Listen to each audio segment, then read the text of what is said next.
السلام علیکم ورحمۃ اللہ وبرکاتہ۔ بسم اللہ الرحمن الرحیم۔ علمی وائس چینل میں آپ سب دوستوں کو خوش آمدید کہتے ہیں۔ سرسبز زمینوں کو اجاڑتا ہوا، بہاروں کو خزاؤں میں بدلتا ہوا اور پانی کی شفاف بہتی نہروں کو خون کی نہروں میں بدلنے والا شفاق اور ظالم حکمران چنگیز خان کا پوتا ہلاکو خان نے اپنے دادا کے بعد دنیا کی تاریخ میں ظالم اور شفاق حکمرانوں میں اپنا نام پیدا کیا، لیکن بدقسمتی سے اس کی سلطنت زیادہ دیر تک ٹک نہیں سکی تھی، کیونکہ اس کی سلطنت کی بنیاد میں ناانصافی، ظلم، غریبوں کا خون اور پسینہ شامل تھا۔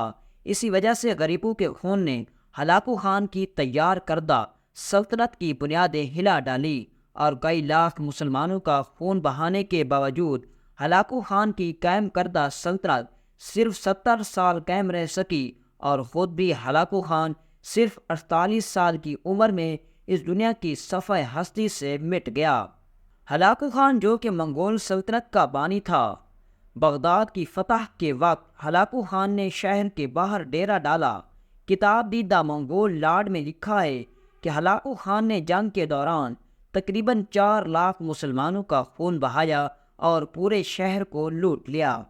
بغداد شہر کی مشہور مسجدوں، خوبصورت محلات اور کتب خانوں کو مسمار کر دیا، اور حتیٰ کہ یہ بھی کتابوں میں ملتا ہے کہ ہلاکو خان نے جتنے بھی کتب خانے تھے ان کو دریائے دجلہ میں بہا دیا، اور یہ بھی روایات میں ملتا ہے کہ ان کی اتنی زیادہ تعداد تھی کہ کئی دن تک دریا کا پانی ان کتابوں پر لکھی ہوئی سیاہی کی وجہ سے سیاہ رہا تھا۔ اس بات سے اندازہ لگایا جا سکتا ہے کہ ہلاکو خان نے بغداد شہر میں علم سے پیوستہ کتنے کتب خانوں کو مسمار کیا۔ آپ کے سپاہی بڑے حیران تھے۔ بہت سے کمانداروں نے آپ سے سوال پوچھنے کی پوری کوشش کی، لیکن ان میں اتنی ہمت نہ ہوئی کہ وہ ہلاکو خان سے یہ سوال پوچھ سکیں کہ آپ ابھی تک شہر کے اندر داخل کیوں نہ ہوئے۔ لیکن ہلاکو خان کوئی عام انسان نہیں تھا۔ جتنا وہ ظالم اور طاقتور تھا، اتنا ہی وہ عقل مند انسان تھا۔ وہ سمجھ گیا کہ میرے کماندار مجھ سے کیا سوال پوچھنا چاہتے ہیں۔ پھر ہلاکو خان نے اپنے تمام کمانداروں کو اپنے پاس بلایا اور ان کو ایک قطار میں کھڑا کرتے ہوئے کہا کہ میں تمہارے چہروں سے ہی جان چکا ہوں کہ تمہارے اس وقت دماغ میں کیا چل رہا ہے۔ پھر ہلاکو خان نے کہا کہ میں جانتا ہوں کہ تم یہ سوال پوچھنا چاہتے ہو کہ میں ابھی تک بغداد شہر کو فتح کرنے کے بعد داخل کیوں نہیں ہوا۔ اس کی وجہ یہ ہے کہ میرے دماغ میں 2 سوال ہیں۔ جب تک مجھے ان سوالوں کے جواب نہیں مل جاتے، میں اس وقت تک بغداد شہر میں داخل نہیں ہوں گا۔ کمانداروں نے عرض کی، حضور آپ بتائیں آپ کے کون سے سوال ہیں؟ تو ہلاکو خان نے کہا کہ تم بغداد شہر میں چلے جاؤ اور بغداد شہر کے سب سے بڑے عالم کو بلا کر میرے پاس لاؤ اور اسے حکم دو کہ وہ مجھ سے ملاقات کرے۔ ہلاکو خان نے کہا، مسلمانوں کے دین کے سربراہ ان کے عالم ہوتے ہیں، اس لیے وہ میرے سوالوں کا جواب دیں گے۔ جب کمانداروں نے یہ پیغام بغداد شہر میں پہنچایا تو کوئی بھی ایسا عالم نظر نہ آیا جو ہلاکو خان سے ملاقات کرنا چاہے، کیونکہ ہلاکو خان ایک ایسا انسان تھا جس کے ساتھ ایک مسلمان بات کرنا پسند نہیں کرتا تھا۔ لوگ سخت نفرت کرتے تھے۔ جب یہ خبر پورے بغداد شہر میں پھیلی تو ایک مدرسے کا استاد قادحان نے پیغام بھجوایا کہ میں ہلاکو خان سے ملاقات کرنا چاہتا ہوں۔ قادحان ایک مدرسے میں بچوں کو پڑھاتا اور امامت بھی کرتا تھا۔ دوستو، یہ واقعہ بہت دلچسپ اور بڑا سبق آموز ہے، لہٰذا میری خواہش ہے کہ آپ اس واقعے کو بڑے غور سے سنیں۔ دوسرے دن کی صبح قادحان ہلاکو خان کے پاس پہنچا، جہاں ہلاکو خان نے اپنا ڈیرا ڈال رکھا تھا۔ قادحان نے پیغام بھجوایا کہ جا کر اپنے خان کو بتاؤ کہ ایک استاد جو کہ بغداد شہر کے مدرسے میں بچوں کو پڑھاتا ہے وہ آپ سے ملنے آیا ہے۔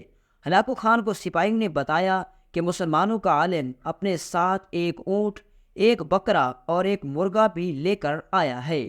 ہلاکو خان بڑا حیران ہوا۔ ہلاکو خان نے کہا کہ اس کو اندر آنے دیجیے۔ جب قادحان اندر گیا تو ہلاکو خان نے اس کو سر سے پیر تک دیکھا اور کہا، تو وہ آدمی ہو جو مجھ سے ملنے کے لیے تیار ہو گئے۔ قادحان نے ہلاکو خان سے کہا، میں نے سنا ہے کہ تم بڑے عالم سے ملنا چاہتے تھے، اور اگر تم مجھ سے بھی بڑی چیز سے ملنا چاہتے ہو اور اگر یہی تمہاری خواہش ہے تو باہر ایک اونٹ کھڑا ہے، تم اس سے ملاقات کر سکتے ہو، اور اگر تم داڑھی والے سے ملنا چاہتے ہو تو باہر ایک بکرا کھڑا ہے، تم بکرے سے بھی ملاقات کر سکتے ہو۔ پھر قادحان نے ہلاکو خان سے کہا کہ اگر تم اونچی آواز والے سے بات کرنا چاہتے ہو تو باہر ایک مرغا بھی کھڑا ہے، تم اس سے بات کر سکتے ہو۔ یہ سن کر ہلاکو خان بڑا حیران ہوا کہ یہ نوجوان کوئی عام انسان نہیں بلکہ بہت ہی عقل مند انسان ہے اور یہ میرے سوالوں کے جواب دے سکتا ہے۔ ہلاکو خان کو اس کا انداز بیان بہت پسند آیا۔ ہلاکو خان نے اس سے پوچھا، میرے 2 سوالوں کے جواب ہیں، کیا تم مجھے بتا سکتے ہو؟ کیا تم میرے ان سوالوں کے جواب دے سکتے ہو؟ قادحان مسکرانے لگا اور کہا، ہلاکو خان، اس دنیا میں کوئی بھی سوال پیدا ہونے سے پہلے اس کا جواب بنتا ہے، پھر ہی وہ سوال تاریخ میں لکھا جاتا ہے۔ بتاؤ تمہارا کون سا سوال ہے، میں اس کا ضرور جواب دوں گا۔ ہلاکو خان قادحان کے انداز گفتگو کو دیکھ کر بڑا حیران ہوا کہ مسلمانوں کے ایک چھوٹے سے عالم میں اتنی جرت اور اتنی ہمت ہے کہ وہ ہلاکو خان کے سامنے سینہ تان کے اتنی دلائری سے بات کر رہا ہے۔ ہلاکو خان کو اس کا انداز گفتگو بڑا پسند آیا کیونکہ ہلاکو خان وہ انسان تھا جس کے سامنے بڑے بڑے عمرا، بڑے بڑے کماندار، بڑے بڑے بادشاہ بھی جھک کر بات کرتے تھے۔ اس لیے ہلاکو خان کو اس عالم کے انداز گفتگو بہت اچھا لگا۔ پھر ہلاکو خان نے اس سے پہلا سوال کیا اور کہا، بتاؤ ایسی کون سی چیز ہے جو مجھے یہاں بغداد شہر میں لے آئی؟ یہ سن کر قادحان مسکرانے لگا اور کہا کہ مسلمانوں کو اللہ تعالیٰ کی طرف سے دی گئی نعمتوں کا شکریہ ادا نہ کرنے، آپس میں لڑنے، دولت کا حسد، عہدوں کے منصب کے لالچ نے تمہیں یہاں آنے کی اجازت دی۔ اگر مسلمان آپس میں لڑنے کی بجائے اسلام کی خاطر لڑتے تو آج تم جیسے ظالم حکمرانوں کا خاتمہ ہو چکا ہوتا۔ اگر مسلمان آپس میں عہدے کے منصب پر لڑنے کی بجائے ایک اچھا حکمران بٹھاتے تو آج تم جیسے حکمرانوں کا یہاں وجود نظر نہ آتا۔ اگر مسلمان اللہ تعالیٰ کی دی ہوئی نعمتوں کا شکریہ ادا کرتے تم آج یہاں نظر نہ آتے۔ اللہ تعالیٰ نے ہمیں اپنی دی ہوئی نعمتیں، آسائشیں ہم سے لینے کے لیے تمہیں یہاں بھیجا ہے۔ پھر ہلاکو خان اس کے جواب سے بڑا متاثر ہوا اور کہا، اب بتاؤ ایسی کون سی چیز ہے جو مجھے واپس جانے پر مجبور کر سکتی ہے؟ تو یہ سن کر ہلاکو خان نے کہا، اگر مسلمان آپس میں لڑنے کی بجائے کافروں کے خلاف لڑنے کے لیے تیار ہو جائیں، اعلیٰ عہدے پر بیٹھنے کی بجائے ایک اہل حکمران کو بٹھائے، اللہ تعالیٰ کی دی ہوئی نعمتوں کا شکریہ ادا کریں اور آپس میں بھائی چارہ اختیار کر لیں، تو یہی چیز کافی ہے کہ تم جیسے حکمران یہاں نظر نہیں آئیں گے۔ اگر آج سے مسلمان دوسروں سے لڑنے کے بجائے کافروں سے لڑنا شروع کر دیں اور آپس میں بھائی چارہ اختیار کر لیں تو صرف یہاں ہی نہیں پوری دنیا میں ظالم کی حکمرانی مٹ جائے گی اور اسلام کا نام روشن ہو جائے گا۔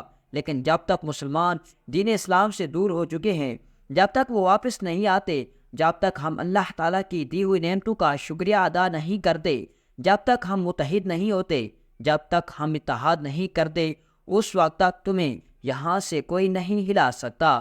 اور جس دن مسلمانوں نے ان باتوں پر عمل کر لیا تو تم تو کیا یہاں چنگیز خان بھی آئے تو اسے واپس جانا پڑے گا۔ یہ سن کر ہلاکو خان کو اس کا جواب بڑا اچھا لگا اور اس سے بہت متاثر ہوا اور اس کے بعد قادحان وہاں سے رخصت ہو گیا۔ دوستو، یہاں آپ کو ایک اور عالم کی عقل مندی کا واقعہ سناتے ہیں، اور واقعہ کچھ اس طرح تھا کہ تاتاری فتح کے بعد ہلاکو خان کی بیٹی بغداد میں گشت کر رہی تھی کہ ایک ہجوم پر اس کی نظر پڑی۔ ہلاکو خان کی بیٹی نے پوچھا، لوگ یہاں کیوں اکٹھے ہیں؟ سپاہی ہجوم میں گئے اور واپس آ کر کہا، ایک عالم کے پاس کھڑے ہیں۔ ہلاکو خان کی بیٹی نے عالم کو اپنے سامنے پیش ہونے کا حکم دیا۔ عالم کو تاتاری شہزادی کے سامنے لا کر حاضر کیا گیا۔ شہزادی نے مسلمان عالم سے سوال کرنے لگی، کیا تم لوگ اللہ پر ایمان نہیں رکھتے؟ عالم نے جواب دیا، یقیناً ہم ایمان رکھتے ہیں۔ شہزادی نے کہا، کیا تمہارا ایمان نہیں کہ اللہ جسے چاہے غالب کرتا ہے؟ عالم نے کہا، یقیناً ہمارا اس پر ایمان ہے۔ شہزادی نے طنزیہ لہجے میں کہا، تو کیا اللہ نے آج ہمیں تم لوگوں پر غالب نہیں کر دیا؟ عالم نے سنجیدگی سے جواب دیا، یقیناً کر دیا ہے۔ شہزادی نے کہا، تو کیا اس بات کی دلیل نہیں کہ خدا ہمیں تم سے زیادہ چاہتا ہے؟ عالم نے مسکراتے ہوئے جواب دیا، نہیں شہزادی۔ شہزادی نے غصے سے کہا، میری بات کو غلط ثابت کرو۔ عالم نے جواب دیا، شہزادی تم نے کبھی چرواہے کو دیکھا ہے؟ شہزادی نے کہا، یقیناً ہاں دیکھا ہے۔ عالم نے کہا، کیا اس کے ریوڑ کے پیچھے چرواہے نے اپنے کچھ کتے بھی رکھ کر چھوڑے ہوتے ہیں؟ شہزادی نے جواب دیا، ہاں رکھے ہوتے ہیں۔ عالم نے کہا، اچھا تو اگر کچھ بھیڑیں چرواہے کو چھوڑ کر کسی طرف کو نکل کھڑی ہوں اور چرواہے کے ساتھ چلنے کو تیار ہی نہ ہوں تو چرواہا کیا کرتا ہے؟ شہزادی نے کہا، وہ ان کے پیچھے اپنے کتے دوڑاتا ہے تاکہ وہ ان کو واپس اس کی کمان میں لے آئیں۔ عالم نے کہا، وہ کتے کب تک ان بھیڑوں کے پیچھے پڑے رہتے ہیں؟ شہزادی نے کہا، جب تک وہ فرار رہیں اور چرواہے کے اقتدار میں واپس نہ آ جائیں۔ عالم نے مسکراتے ہوئے کہا، تو آپ تتاری لوگ زمین میں ہم مسلمانوں کے حق میں خدا کے چھوڑے ہوئے کتے ہیں۔ جب تک ہم خدا کے در سے بھاگے رہیں گے اور اس کی اطاعت اور اس کے در پر نہیں آ جائیں گے، تب تک خدا تمہیں ہمارے پیچھے دوڑائے رکھے گا، تب تک ہمارا امن چین تم پر حرام رکھیے گا۔